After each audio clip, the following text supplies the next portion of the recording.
Hello lovelies, check out my delicious akara and custard recipe.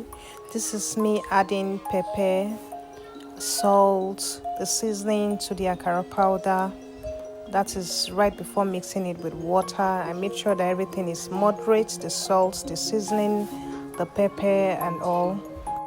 Now I added raw egg to make it more fluffy, in case you're thinking of a something to add to make your akara more fluffy. You can add 1 egg to this quantity. Then this is me mixing it with water. Mix thoroughly and add pepper to taste. That is the way you want it. Mix well. And then this is the custard. This is the usual prior cold water mixing before the hot water. Yeah, you can see me adding the water here. You know, it's very important to mix that water moderately so that your custard comes out nice.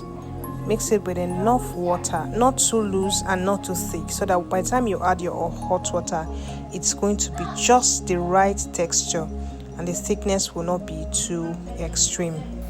Yeah, this is me now dropping the akara paste into the hot oil with my normal serving spoon. If you have something else you can use to fry this, you can absolutely use it. And this is the beautiful akara.